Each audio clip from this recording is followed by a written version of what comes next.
Hello and welcome to today's session, Access and Equity in Crisis Services for the Deaf Community. This session is being recorded. You may submit questions and comments into the chat throughout the session. Please also introduce yourself in the chat by entering your name, state, and organization. We will have ASL interpreters joining us today. To adjust your view, select the view icon in the top right corner of your screen. We ask that you please keep your microphones and cameras off so you can easily view the interpreters. If you are speaking, please be mindful of any acronyms used to help with accurate interpretation. I will now hand the session over to Michelle Niehaus. Please go ahead. Hello, welcome to Access and Equity in Crisis Services for the Deaf Community. My name is Michelle Niehaus, and I'm the Program Administrator for Deaf and Hard of Hearing Services at the Kentucky Department for Behavioral Health, Developmental, and Intellectual Disabilities. It's been my honor and privilege to get to work with NASHBID, the National Association of State Mental Health Program Directors, our panelists, and our excellent team of interpreters to prepare for this event. Special thanks to Ava and Leah for their help in elevating this important topic and for bringing us all together. We're also grateful for professional captioning today. NASHBID last hosted a discussion on 988 in June of 2023, just after the contract was awarded to DeafLead and as implementation was beginning for services via videophone.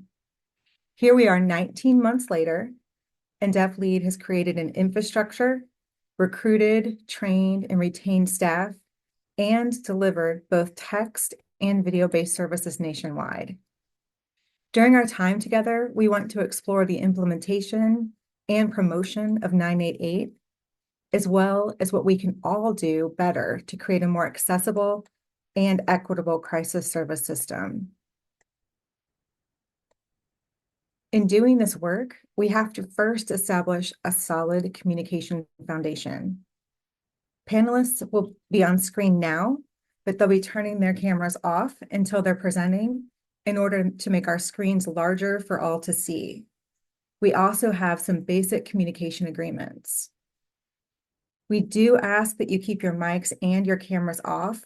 That allows for the boxes to be bigger for the panelists and interpreters using American Sign Language. Please ask questions in the chat or through the Q&A feature. Ava and I will be monitoring. Some questions will be answered as we go, and some may be held until the end. You might see interpreters turning on or off their screens as they switch. We have an amazing team today, and we want to make sure we get accurate and timely interpreting. If we have glitches, we'll pause. Sometimes slowing down the process is important, so that we can make sure everyone has access to the information. So in that vein, let's use grace and humor. Technical glitches happen, humans make mistakes, and we can't do this work without patience and without a learning mindset, even in the moment.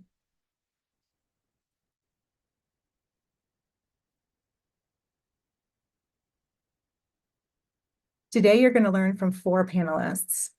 We have Dr. Stephanie Logan, who uses she and her pronouns. She is the Executive Director of DeafLead.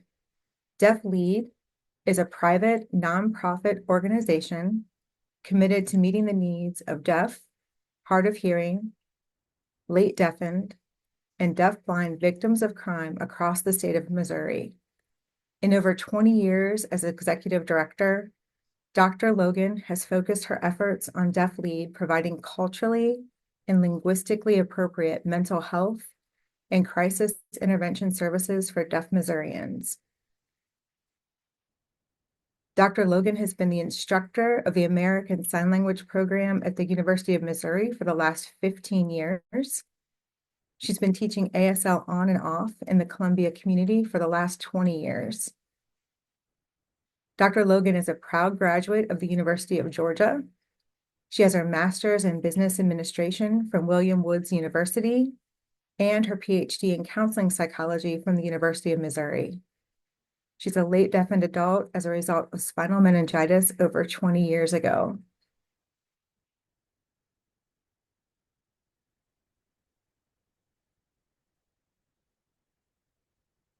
We are so glad to have you here, Dr. Logan. And that's just the tip of the iceberg of how we could introduce you. Not a big fan of frozen text, but I'm trying to follow our script here. Hello, everyone. We also have Ivelisse, Ivy Velez, who uses she and her program or pronouns. Ivy is the statewide coordinator for deaf and hard of hearing supports at the Massachusetts Department of Developmental Services. And I want you to pause for a second to think about that and think about if your state has anyone in a similar role. Ivy Velez is a grassroots Latina Deaf Community Advocate and was born the oldest daughter of deaf parents who are both from Puerto Rico. She works as a statewide coordinator for the deaf and hard of hearing supports at the Department of Developmental Services, or DDS, serving individuals with intellectual and developmental disabilities. She has a BS degree in Human Services and MS in Organizational Management and Leadership. Ivy has worked in human services for over 35 years and developed specialized consultations, staff training, and program process evaluations, focusing on intercultural competences and on issues related to valuing diversity within culturally, racially, and linguistically diverse school settings, workplaces, and organizations, locally, statewide, and nationwide. She also conducted and chaired effective cultural sensitivity workshops, numerous presentations, seminars, and panels addressing issues affecting deaf and hard of hearing consumers. She is active in the deaf community and has served as a board member of several organizations. In her personal time, Ivy enjoys doing the Velez Deaf Sisters Show, deaf community theaters, and attending different deaf events. Ivy, it's always a pleasure to be in space with you. Thank you so much for being here and bringing your energy today.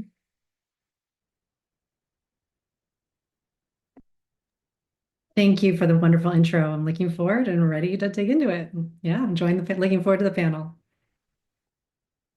Next up, we have Olivia Stein, who uses they, them pronouns. Olivia is Director of Videophone Crisis Line Services with DeafLead. Olivia MSW is the Director of Videophone Crisis Line Services at DeafLead in Columbia, Missouri.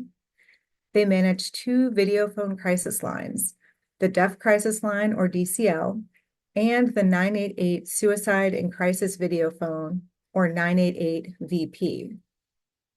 They are a lifelong deaf individual who appreciates and values ongoing direct communication, collaboration, and connection for the diverse, inclusive, deaf, and hard of hearing community. Their main goals are to be a continuous advocate in reducing systemic barriers and ensuring resources are made accessible and provided for the deaf or hard of hearing, especially resources that focus on mental health, victim services, suicide, and disaster crisis care. Olivia has their master's in social work from Gallaudet University. Olivia currently finds themselves settling along the Front Range of Colorado. They are the third generation of their family who is deaf and communicates using American Sign Language.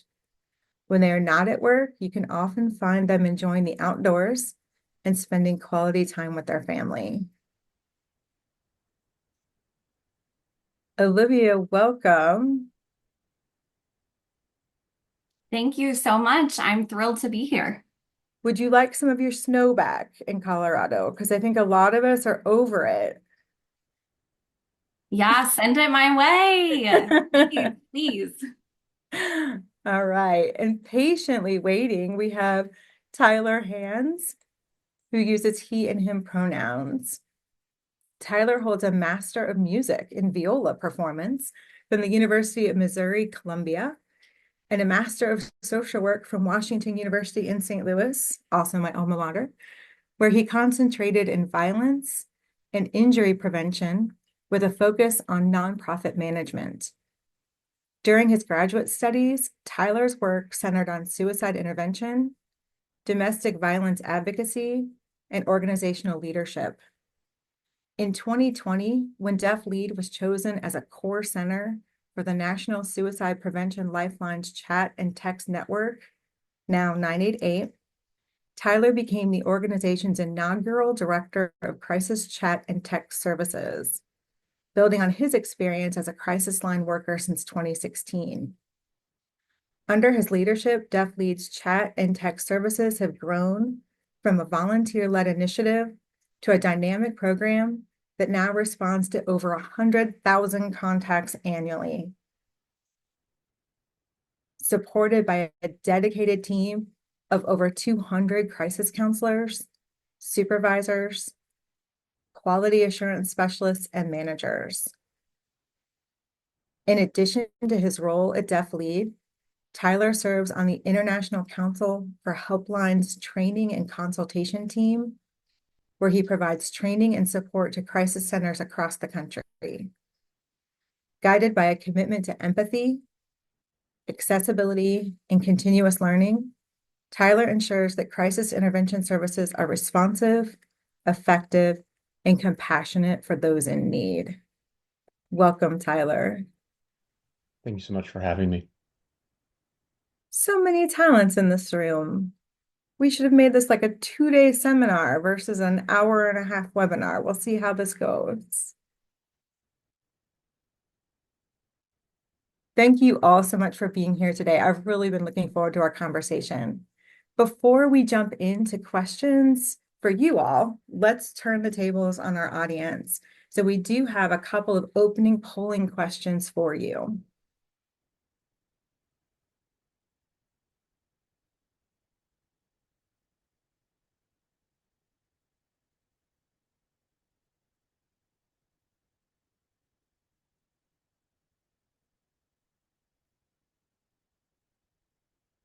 All right, so we have kind of an even split of how familiar folks are with 988 and its features that are accessible for those who use ASL or those who have hearing loss.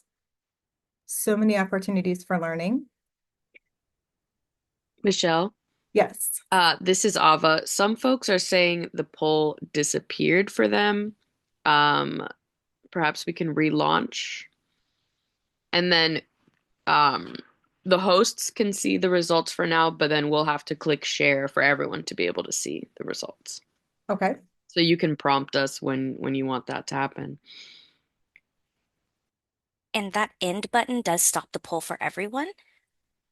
So I'm going to relaunch it one more time, and if we could just let it run for a moment, that would be great. Okay.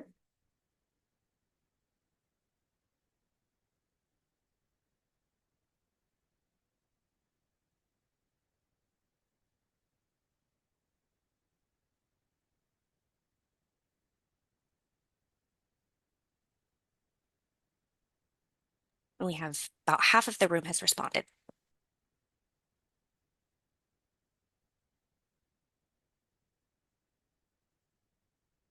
This is Michelle. Since we have a large team of communication facilitators, we probably have a higher percentage of folks who've answered in the audience. So I'm going to go ahead and talk about our results so we can move forward. So it looks like we have the majority of folks saying they are somewhat familiar with the ASL features and accessibility, with slightly more people saying they're not familiar at all, and a few saying that they're very familiar. And we have a lot of honest people in here. We asked, from your current position, do you feel qualified and capable of connecting with deaf communities to ensure knowledge of and ability to use text or videophone options for 988? We have about 63% of people saying false, which I appreciate your honesty, because we would much rather people come into this work saying, I don't know, and I'm willing to learn, than saying, oh, sure, I've got that. That's a lot more dangerous. And we have people in the room who are more than happy to share their expertise and to partner so that this does not continue. All right, I am trying to move the poll on my own screen. And I think we are ready to jump into our conversation. So panelists, I would love to have you turn your cameras off, except for Tyler, you're first on the hot seat. All right, so welcome, Tyler. Thank you. I'm ready. All right, so can you start off by just giving us an overview of the program you run? Absolutely. And stop me if I get long-winded because I could spend 2 days just talking about our chat and text program. So, as Michelle said in the introduction, my name is Tyler. I'm the Director of Crisis Chat and Text Services at DeafBlind. I've served in this role since 2020 when this department started with a chat and text program. DeafBlind serves as a 988 chat and text center really in two different capacities. The first one is as the designated 988 chat and text center for the state of Missouri. And the second is as a national backup center, as part of a network of various centers across the country who serve as backup to ensure that coverage for 988 across the country is available so that folks are not kept waiting if their local center is busy. So the way that 988 kind of works in a broad spectrum is if you text 988, you can physically text the number 988 like you're sending a text message to your mom, your best friend. It works the same way from your phone. You can also reach out and connect with a counselor online. When you do that, 988 will attempt to first connect you with a local center. So if you're in Missouri, that's us.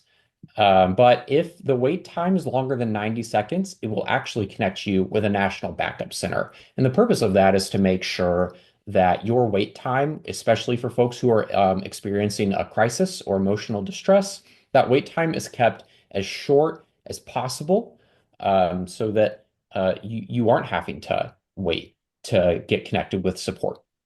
So those are the two ways that we function as part of the 988 chat and text network. Our team includes over 200 staff. We might be getting close to 250 now.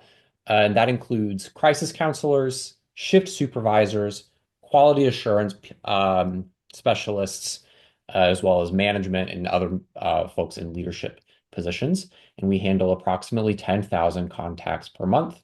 For the year 2024, I think we reached a new record for the year, and we answered about 150,000 contacts at the state and national level combined. So we've been really busy over the last year. When we are looking to recruit folks to be part of our chat and text team, we are really seeking individuals with diverse experiences. Something that I'm really proud of at DeafBlind and with this program in particular is we really challenge traditional notions of what makes someone qualified to be a crisis counselor. Traditionally in this profession, there is a pretty high education requirement. If you look at crisis counselor positions that are posted on the internet, it's not uncommon to see requires for a master's degree or clinical licensure. We've found through our work that while that education and that background is super helpful, it's not typically necessary to be able to provide high quality support on a crisis line. So we really challenge these barriers, and we want to take those barriers down because that allows us to employ individuals from communities and populations that are often gatekept from higher education opportunities. One community that we seek to serve specifically that experiences that gatekeeping is the deaf community. So not only do our services meet expectations in terms of quality, despite us challenging these barriers, they often exceed them. Our philosophy is if you're a compassionate person and you want to support others in this kind of work, we can coach you, we can teach the rest. So we have a strong deaf community focus in the chat and text program. While the services we offer are for 988 chat and text are not necessarily deaf specific. We provide support to anyone who reaches out to 988 chat and text. That doesn't change what the focus is for us and how that aligns with our mission as an agency. We actively use social media platforms that are popular within the deaf community to share job openings, to highlight our mission, and showcase the culture that we've created in this workplace. And also raise awareness that 988 chat and text service is a service that is available. Our current deaf staff members are enthusiastic about being ambassadors and sharing their experiences, promoting open positions, helping potential candidates understand the environment and the support that we offer as a workplace. Whenever I'm going through crisis counselor applications, you would think that like Indeed is the most common thing I see, but for the most part, it is folks referring friends, family, etc. People are enthusiastic about promoting what we do and recruiting folks who they think would be a good fit. So That's amazing. I'm going to stop you for a second just because absolutely. there are already so many questions. Love questions. So thinking about barriers that the deaf community may face and thinking about how you're really changing the paradigm, I think that's an exciting part of DeafLead's work. I really appreciate what you said about what we think a person may need to be qualified versus who might really be the ones who connect to somebody in crisis. And I got a sense of a real heart-centeredness and a very cultural centeredness from DeafLead. So I'm wondering, when a person calls or uses chat or text for 988, what can they expect from your crisis counselors? That is a fantastic question because reaching out to support in any medium can be really it requires vulnerability. And so I like to I appreciate that question because it helps make things seem less scary. Yeah. When someone reaches out to 988, really in any capacity, no matter if that's chat, text, phone call, video phone, there's a few things that you can pretty much expect as a standard. The first is a safety assessment. Safety is our number one priority. Like there's nothing that we are going to prioritize over a person's safety on a crisis line. So when they connect with a counselor, they're going to get asked questions about their safety, including whether or not they're experiencing things like thoughts of suicide. This helps a crisis counselor assess the urgency of a situation and determine how to best provide support. Another thing that you can expect is active engagement. A counselor is going to be in the moment with the person that they are supporting, exploring the circumstances and the feelings that led to them reaching out, using empathetic and inclusive dialogue. For folks who do express thoughts of suicide or suicidal ideation, safety planning is a really key component that folks can expect. We're going to collaborate with the person who's looking for support. Everything that happens on a crisis line is very collaborative. And we're going to have a conversation about how can we help develop a safety plan tailored to their needs that's realistic and doable. And then the final thing that I would say that folks can expect, at least on my list, it was a very long list, but is confidentiality and professionalism. If safety is our number one priority, confidentiality is number two. Every interaction is handled with strict confidentiality, ensuring that users feel safe and respected throughout the entire conversation. There's a common misconception with crisis lines that if you reach out, that police are going to show up at your door. And that is the last thing that we want. So whatever you share with your crisis counselor that you are talking to, we are going to do everything we can to keep that confidential and respect the privacy of that person that we're speaking with. Thank you. I think elevating that importance of safety and confidentiality, many people think that if they call the police, like you said, the police will show up, they'll get sent to a hospital. But my guess is the majority of your calls don't end in anything like that. Most end in service referral and in collaboration. Can you talk a little bit about what supports that DeafLead tries to refer folks to if they use chat or text? Absolutely. I want to start that off with a statistic that is, I think, very enlightening for us as a program at DeafLead, but also for 988 as a whole. Only about 2 to 3% of contacts actually result in something like connecting with emergency services or resulting in hospitalization. And for us, that 150,000 people, only 2 to 3% is, to me, means that the efforts that we're doing to prevent that while maintaining safety are really effective. In terms of resources, we are going to be looking at a few different things. And my favorite answer to these kinds of questions is it depends on what that person's needing. Every person who reaches out, the support they need, there's nuance and it's very unique. But it's very common for us to provide referrals to clinical mental health services. Or to other popular and like common services such as 211 and United Way. But really, the rapport and the conversation about what led to them reaching out really helps inform us what kind of resources we want to refer that person to. And every time we do provide resources, they are tailored to ideally meet the needs of that individual. So it's a very person-centered, individualized approach, not one size fits all. Absolutely. So I'm curious, as questions are already coming in from the audience, but I'm going to See them. pull moderator power and Do asking it. my questions first. But I'm curious about the demographics of those who call and anything that you see that might be different because you're serving both hearing callers and callers who are deaf or hard of hearing. Are you Mhm. seeing differences in the issues that they come up with? Um, I don't know if I would say that I notice any like staunch differences as much as just the variety is kind of the name of the game in terms of why people reach out.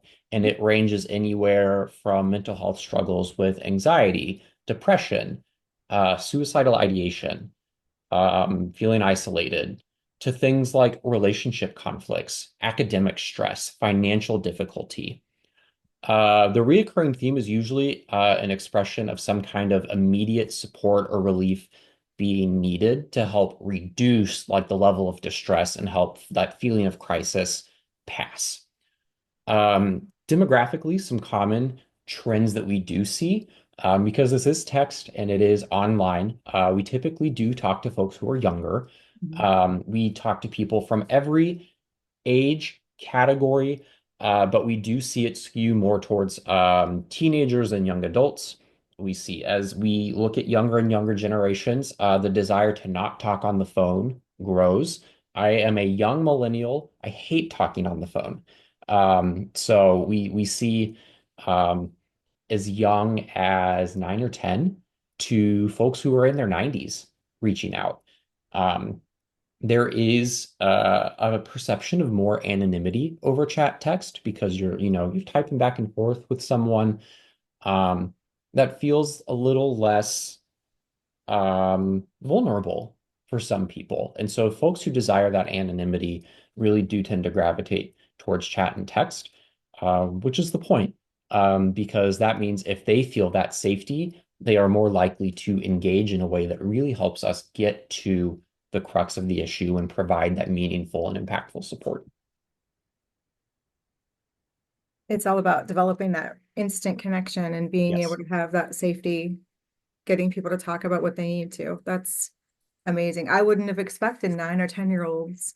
So it being that Yeah. young is really telling of how great the needs are now. I'm going to invite Dr. Logan to join us. Um, as we think about all it takes to create a program like this and to set up services like this, I'd love to know from you, Dr. Logan, what is unique about the way that DeafLead operates text and chat services for 988? Yes, everything, basically. Everything from the top all the way to the bottom. So our approach from is Mhm. deaf-centric. That is our approach. That's how we think about it. That's how we make things successful. With other hearing organizations, they're operating chat and text for 988. They're not thinking about a deaf approach. And from a managerial perspective, and with like the shift supervisors, the crisis counselors, they may not be thinking about hiring as many deaf people as they possibly can. And so providing that support for the line, and they don't have that approach, if that makes sense. And that's okay. But that's where our approach is very, very deaf centric. We want to have people that are deaf and hard of hearing, that are deaf blind, to operate and run these crisis lines, to be the crisis counselors, to collaborate together with other hearing crisis counselors, that are on the team. And so encouraging, that chat and text team that we have with hearing and deaf people working together. They're providing that service. And we have shift supervisors who are hearing, and we have shift supervisors who are deaf. We have quality assurance individuals who are deaf and hearing as well. We have managers and upwards who are deaf and hearing. It's a mix. We're a very diverse, it's a very different approach all the way through. It's such a unique approach and it's so needed in our country. And I'm wondering, like, if I can think about as a hearing person what I think deaf-centered means, but what does that mean to you? What does it mean to be deaf-centered? And that's a great question. To be deaf-centered, to be deaf-centric specifically, to be that type of an organization, you have to look through that lens and through that deaf perspective, correct? Right? Thinking about deaf culture, what is important in the deaf community itself, right? And so looking at that through identity, through the deaf community, right? And also, our organization, for all of our services, for all of individuals with hearing loss, it doesn't matter if you're hard of hearing, if you don't use sign language, it doesn't matter if you are deaf-blind. If you are deaf-blind, I mean, that's more in-depth services for those individuals. So it's such a variety of communication skills and styles within our organization. But our organization is deaf-centric, deaf-centered, and that is our priority always. And it doesn't matter if we're providing hearing services to individuals or not. That is a very unique perspective. Thank you. We do have a question from the audience. We have a harder one and an easier one. I'll start with the easier one. The first one is about the suicide screener that you use. Someone wants to know if you use the Columbia Suicide Rating Scale or something different. It's a great question. The short answer is no, we do not use the Columbia. And I was raised academically on the Columbia, so it has a special place in my heart. We do not use the Columbia, but we use something that's I don't know if it has a formal name as of yet, but we use something that is easier, I think, to integrate into a conversation to make that assessment feel more organic. Um, and what we are focusing on is instead like four core focus areas for suicide assessment. So when we are assessing for suicidal ideation, we have two major questions. And the first one is, are you having thoughts of suicide? And the second is, have you taken any steps to harm yourself? In addition to those, we have the four core um, focus areas of desire. How strong is that person's desire to die by suicide? Capability. Do they have the means? Do they have a plan? Um, Buffers is a bit of the odd one out of the four. And that is, are there buffers that can help prevent engaging with that suicidal ideation support engagement with you as the person providing support. And then the fourth one just escaped me. I'm having my third brain fart of the day. Ideation or desire, and intention. Effective. Right. Intention. Mhm. Intention. Capability, intention, Thank you. desire. I'm gonna invite Dr. Logan back on for that second question. Is Okay. there anything that you would like community providers to know or to do differently in order to increase use of text or chat or to promote those services more effectively, specifically with the deaf community or with people with hearing loss? Yes, I did. I saw that question, and I really wanted to connect with all of the providers here today. With with Giovanna. She is our community outreach and marketing person here at DeafBlind. Giovanna has all of that information related to how to have 988 materials for free, and also get those in the hands of the providers, and get those that information also out into the community. So I really wanted to connect everyone here with Giovanna, and they're within our organization as well. Thank you. I think we will be able to send out information to all attendees. So that can be some of that follow-up information. Or if you wanted to drop an email in the chat for our participants, that's another option as well. Perfect. There's so many layers to effectively administering a service like crisis text and chat. And I really appreciate learning from you, Tyler, and from you, Dr. Logan, about that each time we connect. I am going to invite Olivia to join so that we can move on to talking about the videophone crisis line services. Welcome, Olivia. I want to thank you first for always being willing to answer my questions, to answer emails, to jump on presentations, because I'm sure you have a very challenging and busy schedule. So thank you for being here today. I'm very thrilled for this opportunity. Thank you for having me. I would like to talk a bit about our video phone services, if I may. So again, hello everyone. My name is Olivia Stein. I'm the director of our video phone crisis line services at DeafBlind. I've been here for about 3.5 years. I have a very specific role now and have held that role for 2 years now. And we are currently operating 2 video service crisis lines, which are both nationwide, available all over the US and United States territories as well. We have our DCL, which is our deaf crisis line, and we have our 988 VP, our 988 video phone. So again, both of these are offered nationwide, and these are services with a purpose. So DCL is for deaf, hard of hearing victims of crime, and 988 VP goes along with what Tyler was describing with the chat and text side, emotional distress, thoughts of suicide, individuals in crisis.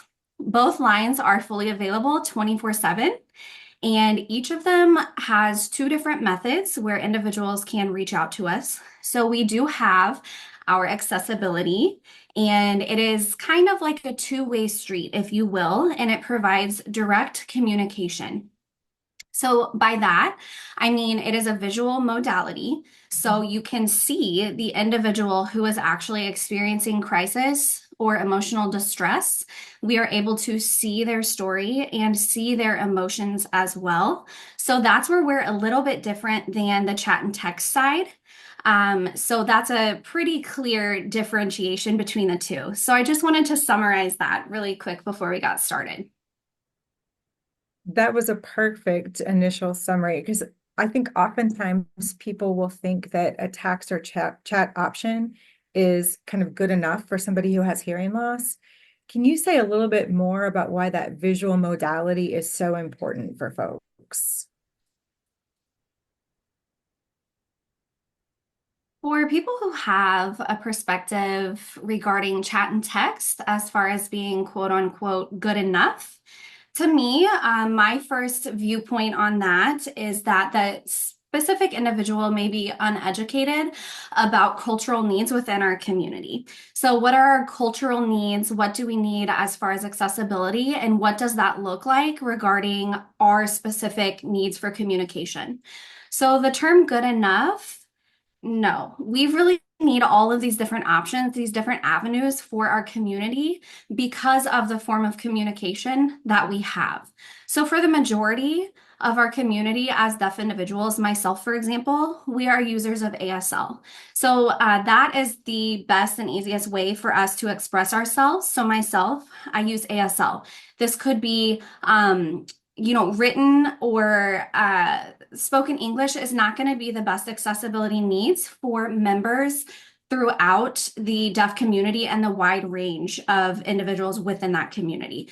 So having ASL as our first language and how we are able to express ourselves is very, very important. And that really helps emphasize those accessibility needs for the community.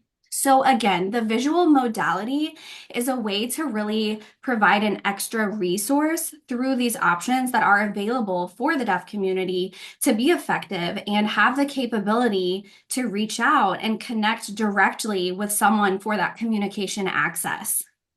And again, that was a gap for many, many years. Because we didn't have anything like that. And there were some services that we have learned from, like TTI, for example, or maybe voice carryover, where yes, individuals have the ability to reach out, but it was always through a third party. It was always through someone who has to translate or interpret the message. There was never that direct access or that direct understanding available. So again, having that visual modality is not because oh, we're just adding this in for the deaf community. We're adding it in because it's necessary. And the numbers that we've received over the years, as far as the DCL and demographics that we have for that since 2017, we've had 20,000 calls on our deaf crisis line since 2017. And for the 988 VP, we established that in September of 2023. So very, very recent. And that being said, we have already reached 40,000 calls, 40,000 contacts. So it's important to note, I really want to emphasize we are not the only center for 988 VP. We do have another center that is based in Washington, D.C. that does operate a 988 VP call center. But for the DCL, DeafBlind is the only center that runs that line, and DeafBlind actually owns that line as well. So again, the term good enough is not good enough. We need to do more educating for the community and the accessibility needs and what that means for us. And, that would include the veteran community, Hispanic community, the blind community as well. We really need more accessible resources for the community themselves to be able to choose from. So video phone access is not the only thing that deaf people may feel comfortable using. That being said, we have deaf or hard of hearing individuals who may have the capability to type or use chat and text services. They may be uncomfortable with using a video phone, or on the opposite side, they may be uncomfortable using chat and text because that language and linguistic component is not there. So that's why we strive to provide that access. So it's more a matter of hearing folks not being educated on the variety of needs that a person could have and not having that deaf-centric perspective. So thinking what's easier for me is not what's easiest or best for you.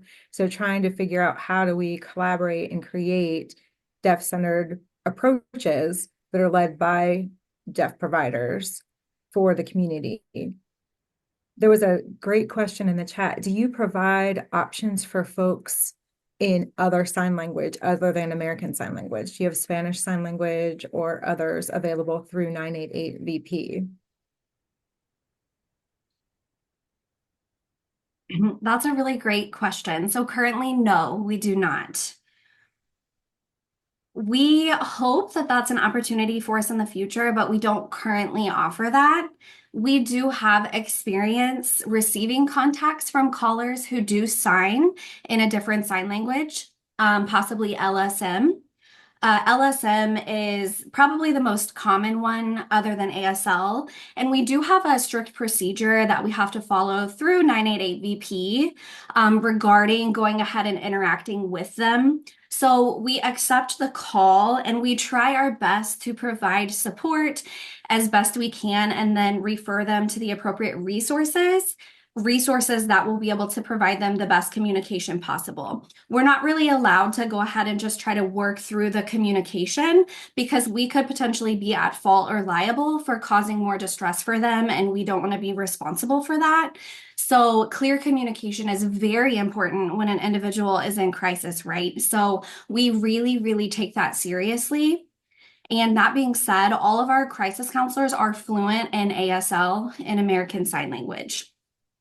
Whenever needed, we will gesture, especially for those callers who may not understand specific signs, or for people who identify as deaf or hard of hearing but may not be fluent in ASL. So we do use our platform as a text capability where we do have that option if we are approached by a caller who is deaf or hard of hearing but may not sign.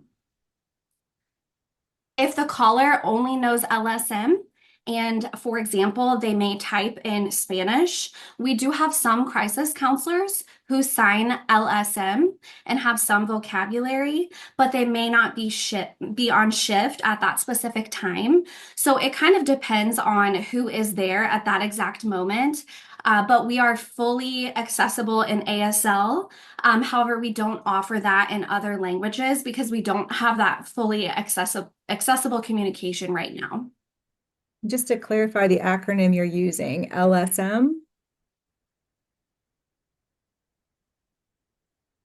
Yes, a Spanish Sign Language.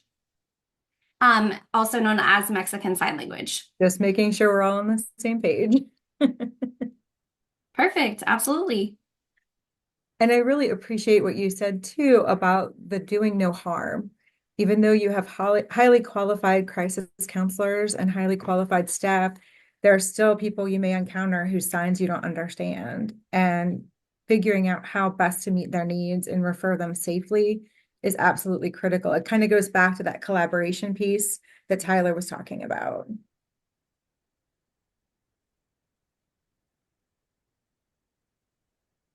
So as you think about the calls, 40,000 calls and contacts that you have had, I wonder why that direct communication makes such a difference for folks and what you may see in those calls that's different than if they were having to go through a third party. Yeah, it's hard.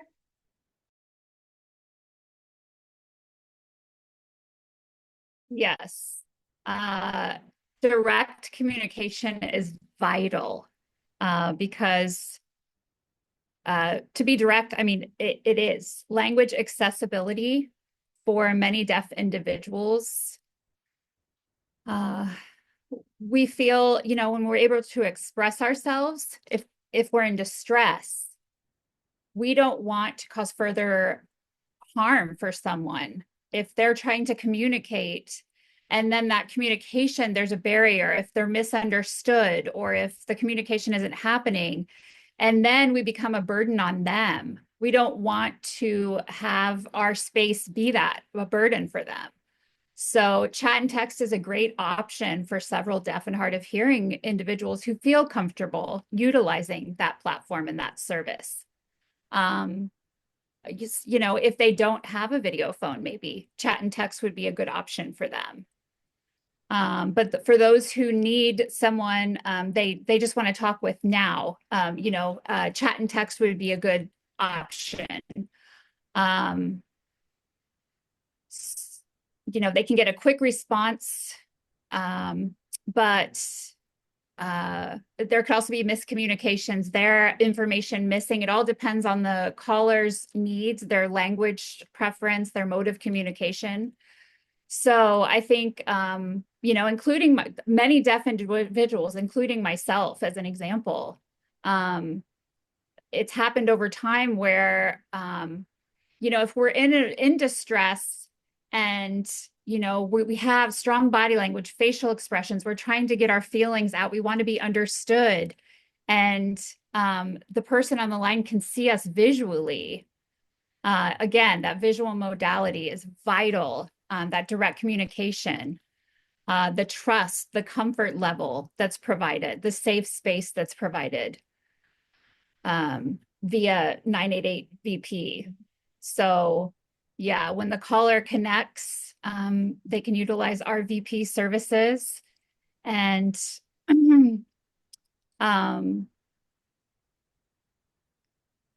we appreciate, sometimes it's a third party call, and we appreciate our interpreters because our interpreters are trauma informed, and there can be direct communication instead of a three-way communication where, time is vital when someone is in distress. If there's problems with communication or barriers, that could worsen their distress and cause more potential harm in someone who is in crisis. So instead of a third party, a caller calling through an interpreter to a crisis line, if I were a crisis counselor who was deaf, who I am trauma informed, I'm trained, I'm culturally competent. If I had a deaf caller reach out to me through the video phone, that communication could be seamless. And like Tyler mentioned earlier, a safety assessment is, required, is a huge part of our protocol. And we can tailor a lot of our, protocols to our visual modality, to the caller.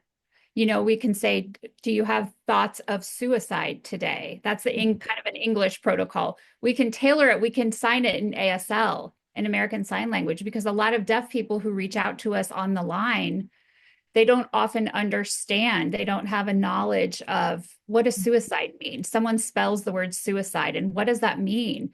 And so we can see that on their body language, their facial expression. If they don't understand, then we can kind of explain it in a more deeper level so that they can understand. And every person we interact with is different.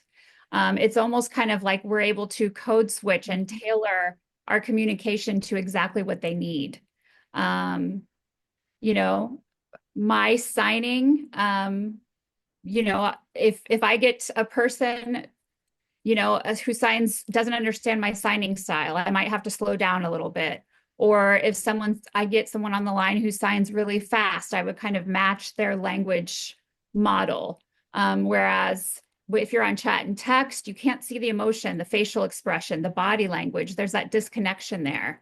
It's same with being on the phone, through voice communication. That's a hearing privilege. And so deaf people don't have that accessibility. So there's a lot of empowerment and respect given through this direct communication. And we value that and want to make it available for our community. I'm getting goosebumps thinking about what your team has created and how long this has been needed, and to see the deep level of skill that your team has to meet a person where they're at communication wise and through their crisis. There's so many different layers of what you're having to do at the same time. And I just hope people are appreciating that added layer of working through those communication pieces. I seriously could talk to you all day, but our time is ticking. I'm going to invite Dr. Logan to join us. Dr. Logan, as the CEO of DeafBlind, you've grown a tremendous team with these skills that are incredibly hard to foster, and people who have a real heart for the work. You've created a service that's been so long awaited, and you have a long history with the Deaf Crisis Line of running crisis lines and building programs. I'd love to know from you in like 5 minutes or less what you've learned in the last 19 months about best practices in serving individuals in crisis within the 988 system.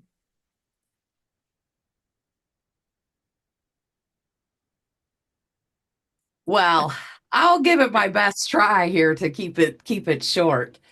First, I want to address one thing. I did not realize, I'm thinking, okay, almost 30 years that I have been the CEO. I have been with DeafLead since its inception. So I have been here, well, really 33 years, but I became deaf as an adult. I became ill with spinal meningitis. So I did grow up as a hearing individual until I was 23, and I became completely deaf. I do not wear any hearing aids. I learned sign language at that point in my life. And I'm telling you, I had to just dive in. And it has been wild. I was the only employee initially. And throughout the years, we have just grown and grown. But before COVID, our organization, there was only 13 of us. We had 13 employees, and most were volunteers. We had a lot of volunteers running the crisis lines. We had a TTI crisis line services. Uh, so I really just wanted to share some of that information. I mean, I know we don't have time to go into great detail, but I just wanted to add that piece. To answer your question, I do think it's important to understand the tradition model, how our country, for how hearing people are provided services, and how minority groups, how they are provided services.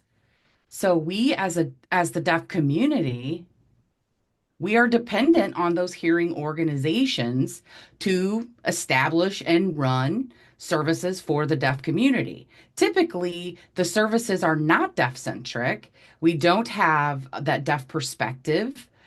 It's often run and led by hearing individuals. Now, don't misunderstand me. There are amazing hearing individuals that are advocating for our community every day. And I am so thankful and appreciative for everything that you all do. But we have hearing people that are advocating for deaf individuals. And that here we have, so deaf people think, okay, I guess there's that perspective. It's like, okay, we have limitations, right? The job opportunities. But for DeafLead, we are flipping the script. We are flipping the script. We want people to think different. You know, the DEIB, we have to really know that deaf individuals are qualified, and we want them to be able to be competitive with the hearing individuals within the workforce. So really trying to, I mean, deaf people are working in a hearing organization typically. You froze for a minute. There's just a different way of thinking. And just how our services are provided. It has to be equitable. And we have to create opportunities of quality to allow these individuals to develop. So for 19 months, running the 988 services, well, I mean, really, for years, since 2020, we've been providing the chat and text services under 988 Lifeline. That's been since 2020. And I feel like we've really learned so much. I think that we have actually surprised ourselves. I don't know if Olivia would be in agreement, but I feel like we have actually surprised ourselves and with what has happened and what we are able to provide and what we're able to do. There's one huge benefit from this, and it's an experiment from this experiment, I guess. But we are able to show that this deaf organization can provide chat and text services equally, if not better, than hearing organizations out there. We have been able to use the funds that we have been awarded and to be able to benefit our deaf services. So typically, there's just not enough funding for deaf services. I mean, we're always just scraping by, hoping for the next grant, hoping that the program's going to get funded and that we're going to be able to provide those services. But often those hearing services, they're funded. They have great funding. So we just have to keep our mind open of what we can provide and know that this is what we can provide nationwide. And we are able to use the funds.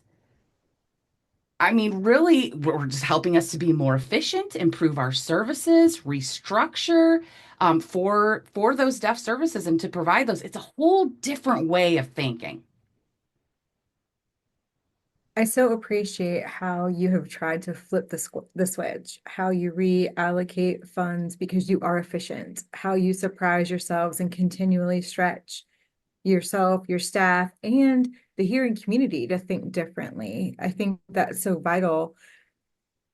When I was doing direct therapy, so much of what I saw people struggling with were the barriers that hearing people put on deaf people. Yes, there was depression and there was anxiety, but it was compounded by the oppression that hearing systems put on deaf individuals. So being able to take those away and being able to provide opportunities and show people, yes, you can do these things, and modeling that nationally, it's a beautiful thing. Having deaf staff running running the text and chat for hearing folks, and having opportunities for people to grow and develop within your organization. It's really interesting.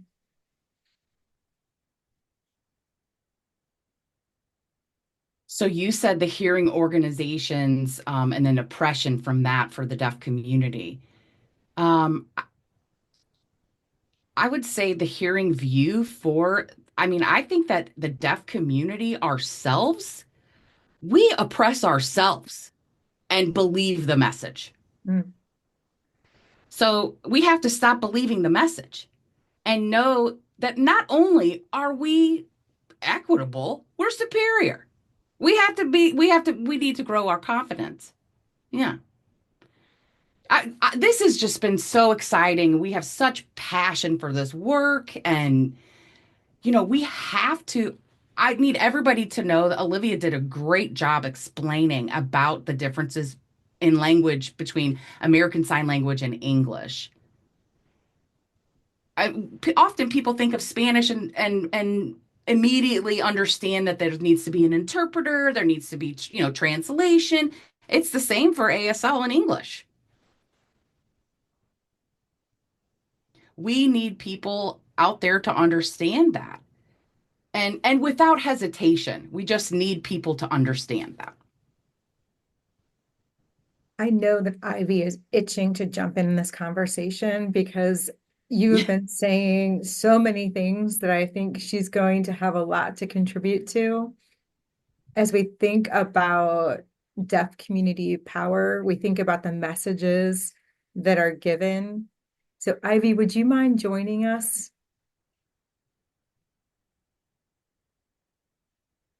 Yes, hello, I've been ready. I've been ready and waiting. You're right. You do it. Olivia, thank you so So, much. And thank you, Dr. Logan. Well, I want to start off, Ivy, thank you for being here. As a deaf community leader, as a service provider, you have so many different hats that you wear. So I'm curious, like from our conversation so far, what has hit you? What have you been thinking about? yeah, really, both Tyler and Olivia did such a great job explaining their systems. I really appreciate it. And I feel like the community needs to go a long way as far as awareness of these services. We've just scratched the surface, and I would love to see more education so more people are taking advantage of these services and realizing they're available right now. There's a lot of gaps that are occurring, a lot of gaps in resources. Resources are very key. Self-advocacy is key. Finding ways to navigate systems. There's so many things we could talk about. An emergency conflict and crisis, what we're doing before and after. deaf people are just not accustomed to having services available to them.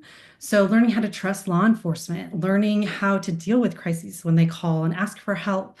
And sometimes it's happening multiple times in some people's life. And so oftentimes we think about ourselves and the community and what's available and the resources. And it's just wonderful to see these resources now available. And speaking of Spanish and LSM and various sign language, people from the Dominican Republic, people from Colombia, people from all other different countries with different signed languages that speak Spanish or have Spanish also as their home language, how to get access to sign services within their country of origin. I'm Puerto Rican myself, and so we have a different sign language there, different movements we use, different gestures on our face or grammar on our face. So it's really important that we have this understanding of these language backgrounds and skills, and we're able to build upon those. So that when we are communicating, we're looking at these things and assessing these different needs and making sure that we're not just setting up a program and letting it run, but always making changes, always being adaptable and flexible to meet folks' needs continually. That's a nonstop process. It always amazes me the level of flexibility and adjustment that different people who use sign language have. Like even the sign that Olivia used around being able to adjust. I so respect that because I don't know that hearing people always see the constant accommodations being made based on who you're interacting with at any given time. And when it's in a crisis situation, that's even more so. So I'm curious, you've worked with the deaf community, you've worked with the National Association of the Deaf and have tried to promote 988. Tell us a little bit about your experiences trying to promote 988 in the deaf community and how that has gone.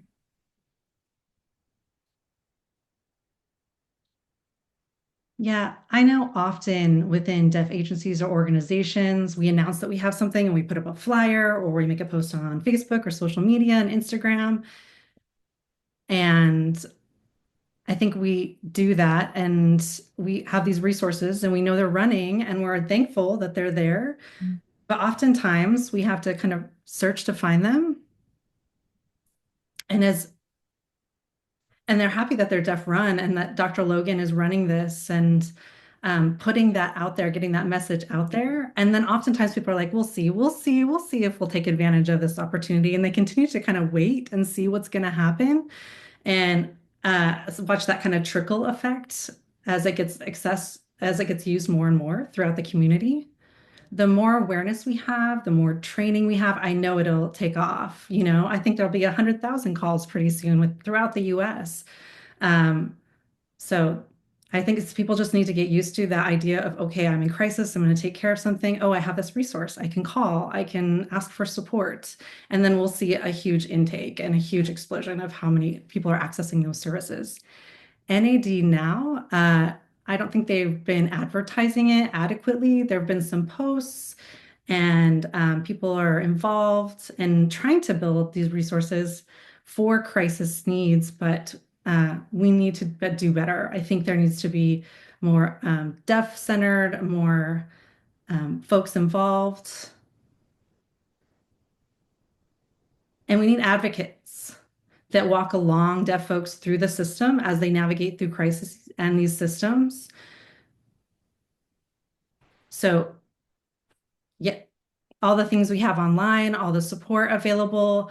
I think people in crisis oftentimes just kind of call to talk about what's happening and then they hang up, but they still need more support to walk them through the process and the systems that they're going to have to walk through after the crisis.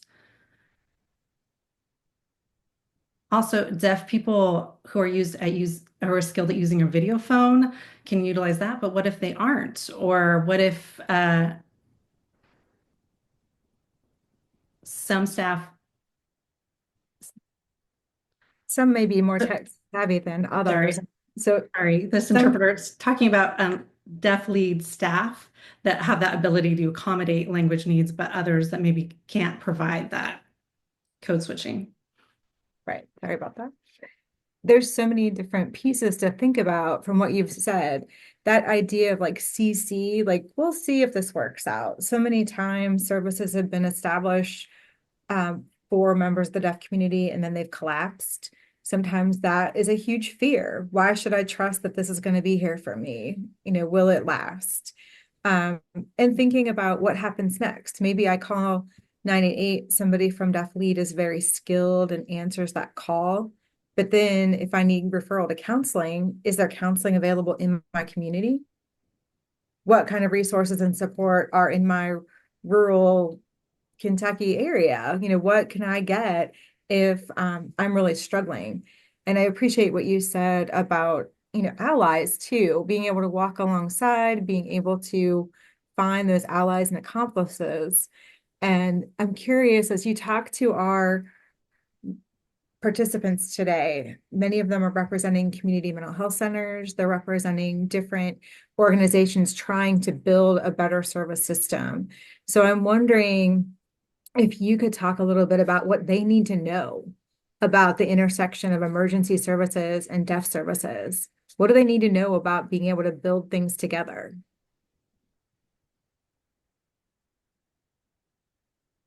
Yeah, it's really funny because at a deaf club I was attending, DeafLead has many services, and I know a lot of people can get nervous about accessing those. So oftentimes there's kind of a trickle-down effect of people wanting to utilize them. So now it's kind of a question of, yeah, are we ready? Yeah, I think we are ready. There's never a perfect time or a right time to provide those services. So we're always ready for better access. So building those resources and the communication styles, understanding how we need to train staff. I'm co-chair for a particular agency, and then I work in the Massachusetts statewide services. And I give presentations and educate community members. And I explain that we have all these fabulous services and we want to see a bigger impact on the deaf community. And then folks are like, well, services aren't for me, they're for others, right? So being able to trust those services and utilize them in times of need requires a lot of outreach. Also, hopefully for a crisis line, when you're calling, with Massachusetts, we have a list of resources there. And some people aren't aware that they have that or that Kentucky has something similar. And so it's about educating folks that they are there and eliminating those barriers so folks aren't trying to get through things in isolation. Oftentimes, family members are sheltering deaf individuals and not adequately providing them with information and resources. So advocacy, as Dr. Logan was saying, is so important, and having that language access is vital to that. Oftentimes, the system puts the burden on other folks to providing that access, but we need to continue to fight against that. If hearing people have these services, then we need to be able to access them as well.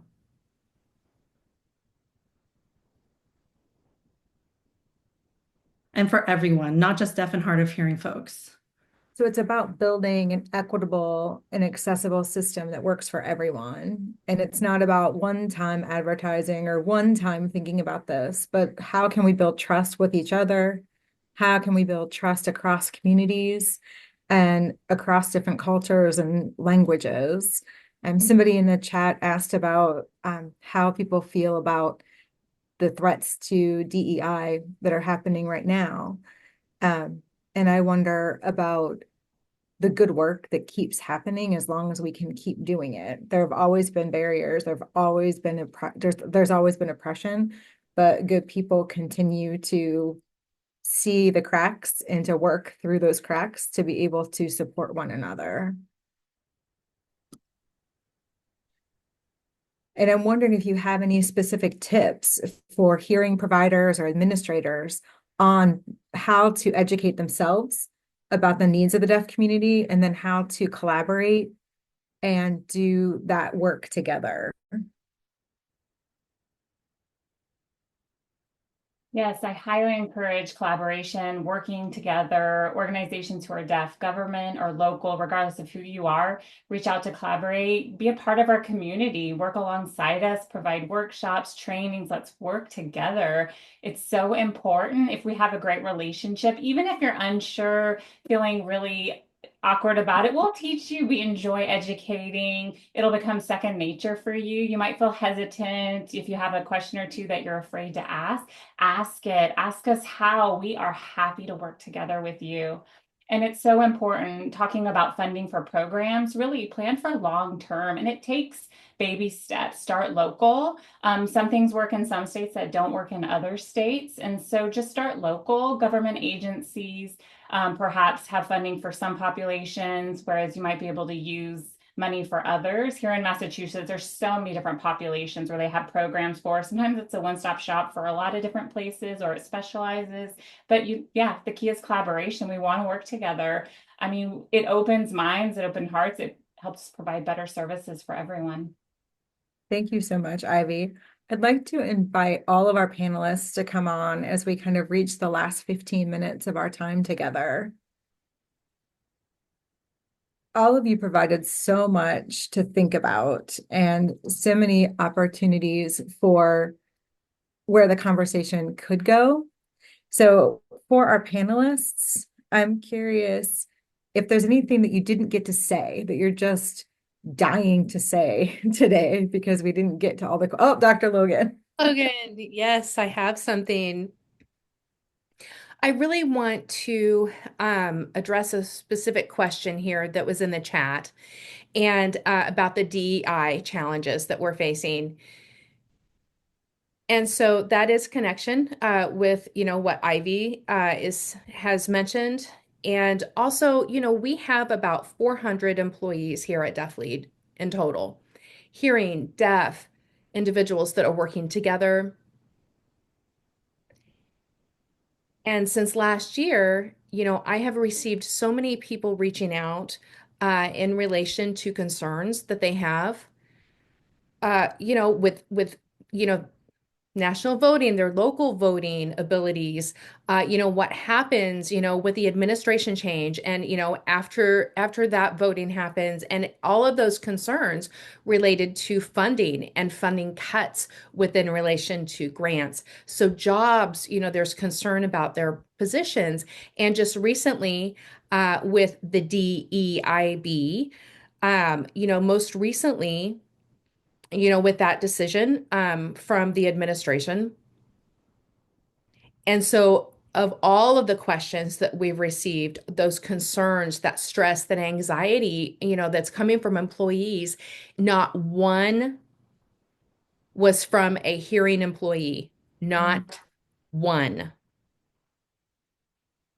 Out of all they were all from our deaf employees here at DeafLead. So what? I've been learning, for the past 30 years with providing these services and writing grants and developing programs and services. So who is the organization that is first cut? Yes, minorities, marginalized communities. Funding starts disappearing. They start making cuts in those funding. And then what do we do? They're looking at organizations, and that's we don't need to continue that funding for that organization. So, then we're going to fund, other programs, for other people, that, have a bigger impact, and which typically means the hearing public. So they cut marginalized communities out of services. And that kind of thinking, that mindset has got to stop. It has to be mainstreamed. It can't just be part of, the fabric. It can't just be each organization. It has to become the fabric of society itself. It can't be separated. DEIB, these are mostly marginalized communities. And so everything should be managed the same. Education, availability, the potential for developing qualified candidates who are equal. We don't need the DEIB if that's the case. So I just wanted to drop that in. I had mentioned, congratulations for being so supportive and honestly, and asking that question because that's really brave. That's a brave thing to ask. Why does it have to be brave? I don't understand that. I don't want to live in a society where I have to be brave Right. to say something like that. I just don't. That's my 2 cents there. It's like, I don't want to have resilient people in communities. If we don't create the traumas, then we don't have to be resilient, right? So it's that similar conversation. And I think about exactly what you were talking about, Dr. Logan, that people can get so self-centered. Well, it's not happening to me, so why should I be concerned? And that's exactly the wrong attitude. And I hope that we have opportunities to be better people than that and to think about our common humanity as anyone and everyone is threatened. Because if one person is threatened, we're all being threatened. Ivy, I saw your hands. Yes, I agree with Dr. Logan. The mentality of them, we get something and they take it away. We get great services and then we continue to get it taken away. So, of course, we're uncertain about trusting that. But this time we need to stand firm and keep the funding, keep our programs growing to continue to expand. But I've seen so many programs for deaf and hard of hearing people who are established and they grow and immediately have to close down. And seeing DeafBlind, my hopes are for you to continue to get that support. And these are the best quality services we can hope for. It's linguistically and culturally appropriate. So we don't want to see them close down. And I know it takes years, like Dr. Logan mentioned, 30 years of developing that. And that's why it's such a qualified program on a national expert. We need, on a national level, we need experts like you out there. It's necessary. And I think about the times calling for us not to live out of fear. And I think that's going to be hard. That's going to be hard on an individual level. And it's going to be hard for crisis counselors. It's going to be hard for those working 988. We're going to have folks who are differently impacted by the different things happening in our culture, in our community. And so I think about what do we need to do for collective care during this time as well to continue that good work. Because we do want these programs to sustain. We do want what's built not to be destroyed. And I hope that all of us can be providing you that support as well as you continue to do this work. We only have about 7 or 8 minutes left at our time, and I'm curious if you have other calls to action for everyone on the call. What are our calls to action as we try to sustain and build our crisis services and to be allies and accomplices in improving communication access to crisis services nationally?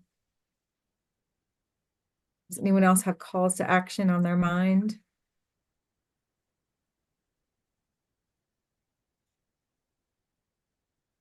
I'm sorry. So could you repeat that, Michelle? I'm so sorry. I missed that. That's okay. I'm curious if there are specific things you would like to see those of us on the call do differently or better to support the good work that you're doing and to expand the availability of deaf-centered crisis services across the country. I saw Ivy's hand raised. I did. Yes, definitely information, share and post all of their promotional materials. I mean, scream it from the crowds that they are available. Get the cards and the videos and the posts and the flyers, have them at the ready, put them on the wall so people see them, really promote their services. And there are other programs too that can link to DeafBlind if you want to add their website. We just need to get it out there on all the websites everywhere and just continue to promote their services. You know, not once isn't good enough. Just keep doing it. Okay, I'll be quiet now, Olivia. Olivia? Yeah, so I feel like that's a really good question to be asking. And for Deaf Lead, one of our biggest goals for this year and even beyond, the next 3 or 5 years within that plan is that we really want to do more campaigning than we ever have had. We want to do more outreach, and we have a full outreach team now.